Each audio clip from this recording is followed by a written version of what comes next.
Welcome. Thank you so much for taking time out of your day again to watch the Telecare 2010 annual video. As I reflect back over the last year, I think there is a tremendous amount for us to feel grateful for and optimistic about. Last year, we served over 22,500 individuals. Throughout Telecare's entire system in 6 states over the last 5 years, we've served over 100,000 individuals, helping them in the process of their recovery. We opened 8 new programs last year, many of them in important new markets that should contribute to long-term growth opportunities for the company. The important programs include our first neuropsychiatric contract with a medical center in Rancho Mirage, California. This is representative of a new contract management business that Telecare has established. We entered the state of Washington for the first time and have many new opportunities there. And then we also signed an important series of contracts with the Department of Corrections at the state, where we're serving individuals with criminal justice histories. In the area of culture development, we promoted 60 people from within the organization and distributed over $100,000 to employees for scholarship and educational advancement opportunities. It's important to also mention that for the 6th year in a row, we were named one of the best places to work in the San Francisco Bay Area, moving up from number 11 to number 4 on the list. And I think this is really such an important statement of our progress in terms of improving our culture. Now, I'd just like to take a moment to have you hear a few words from David Mullen, who's the clinical director of our Region 6 Recovery Center in Nebraska. And I'd like you to listen to what he says about his work and his passion for supporting our clients in recovery. I've just enjoyed the work, I enjoy the people, I enjoy their level of authenticity. I'm just in awe sometimes of people's courage and their ability to manage some of the symptoms that they experience on a day-to-day basis. And I think one of the most effective and powerful things that you can do to find a way for that person to, first of all, teach you about themselves and become more aware of that person's strengths, and then find something that that person is better at than you are and have them teach you about it. Finding value in the uniqueness that someone brings to a relationship with me. So everyone that lives here has something unique about them that they can bring to me in my relationship with them, and I can learn from, and that I can value. And Kelly has a lot of that. We're just very creative, prolific artist in a lot of different ways. This is something that I am emotionally invested in. It's something that I feel kind of a natural connection with. Working in this way with this group of people and bringing respect and bringing admiration and bringing value to those relationships. Nice work. Because of the tremendous work David is doing with our clients and all of you are doing every day, we've gained increased attention, not just with our customers, but nationally. And that higher standard, that unique approach, that innovativeness was really recognized this last month when we had the privilege of being honored here by former First Lady Rosalynn Carter. Spoke directly to staff to thank them and tell them what a great job we are doing in the field of recovery and in mental health. I looked up Telecare on the internet and found out a lot about you and the wonderful work you're doing. I just have such great admiration for you. You're way ahead with working toward recovery, which I think the whole mental health system is going to have to move to. One of the best things that happened to me in the mental health field is meeting people like you who every day work very hard in this issue, and that I'm so interested in helping people who need help. But I just want to know how much I appreciate what you're doing. I have great admiration for you and pleased to be here. It was one of the best experiences I've ever had at Telecare. To have the confirmation from her that what we're doing really is far ahead.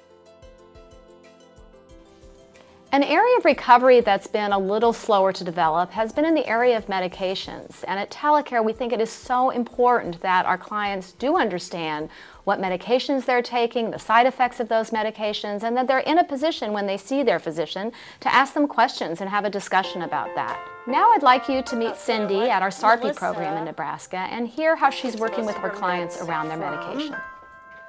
This is our med cart here, and the patients set these up once a week with the nurse. So they'll go through here and they will tell me what each pill is, what it's for, the dose. This is how I teach them their medications. This is what it looks like. So what do you take Effexor for? Depression. That is correct. And right now, these are working for you, aren't they? It feels good to control your own medication, to come in here and fill up your own Mediset. You know what they do and you know what to expect, the side effects and everything else. What do you take in the morning? Celexa. Celexa, okay. I don't have any non-compliant residents. They all come and take their meds. I don't ever have to take meds to them. The culture we have in our programs is foundational to supporting our clients in recovery. If we are disrespectful to each other in the programs and not mindful of how we are with each other as staff, that clearly is not going to help our clients in their recovery process. As a result, one of the first programs in our RCCS that we piloted this year was our culture assessment tool, which is a measure we use to objectively sort of turn the RCCS on ourselves to see how we are with each other as a team and how mindful we are of our behavior with each other. Now I'd like you to hear from Kelly in terms of how they've used the RCCS to improve their culture at the SARPI program. Since the program began, we were trained with the recovery-centered clinical system, and we were utilizing that in our work with our residents, especially around choice making and the environment. And what we noticed was that there were interactions staff to staff and staff to residents that were not really in line with the recovery model or how we wanted the interactions to be. We decided to look at our culture here at the program. We really look at power awareness and making sure that we're not taking power away from each other or the residents. Oh yeah, yeah. Be mindful of just our language and interactions with other people. I think the most significant thing I've seen is an awareness of power, that we have an automatic power just because of our positions. You know, we're the keeper of the keys. So I think having that awareness has helped us to just be cognizant of that.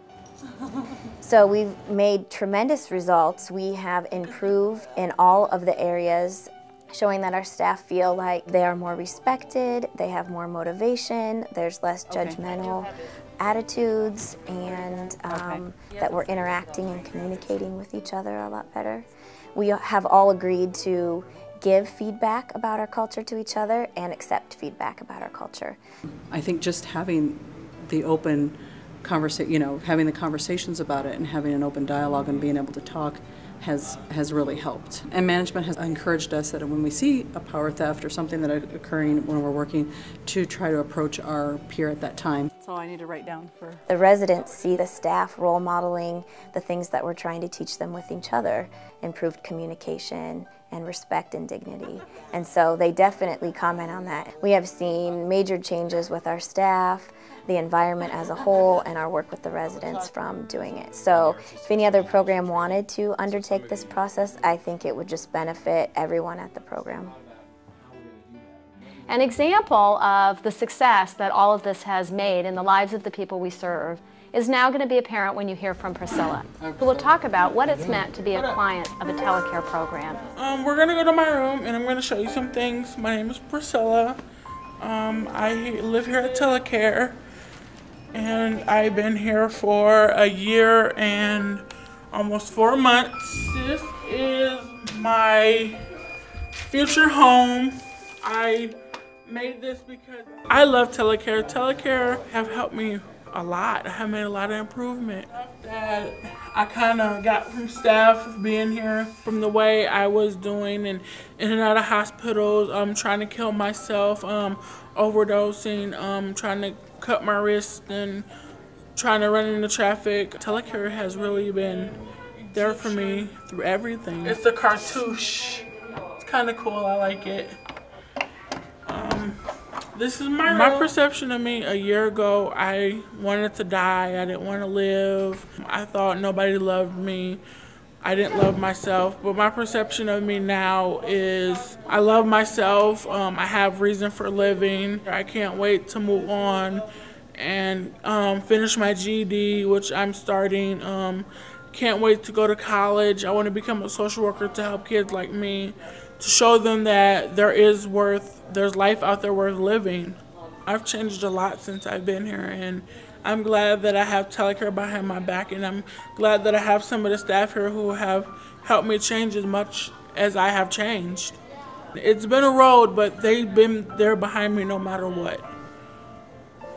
They've helped me become who I am now. When you do the work that we all do with clients every day, it's easy to minimize or forget the impact that you're having on an individual's life. And it sometimes takes an outsider, like a family member, to really help us appreciate how important our work is. Now I'd like you to hear from Linda, who will share with you the story of her son Greg and how Telecare has had such an important impact on their whole family. The room is back this way. I go smoke. My husband and I know nothing about schizophrenia, bipolar, or any type of devastating mental illness. We have nobody in the family that has any of that. So we weren't aware of the symptoms, weren't familiar with anything that was happening. But we started with Telecare many years ago. When Greg had his break in 2004, we were blessed, I think maybe in 2006, with his first experience at the Telecare. We've had nothing but great experiences. These people are heartfelt. They will do anything for you. As a parent, I think it's been such a blessing to see how they've been terrific listeners when I've had some real ups and downs and highs and lows. They've been there for Greg. They're a source of encouragement and support, and they give him hope that he will have a future someday, and that, you know, there's things that he can look forward to down the road. You know, the one thing about Telecare, I asked Greg, what can I say, what would he like me to say? He loves it here. He's very comfortable here, I know that. He enjoys the people. They would do anything for Greg. They would do anything for all of us, and I just can't thank him enough. It's been a huge, huge blessing. I hope you've enjoyed hearing these stories of recovery. I want to thank you all for making those stories possible. It has been incredibly inspiring to me. I'm confident that the year ahead, with our continued teamwork and commitment, will be another successful year. Thank you all.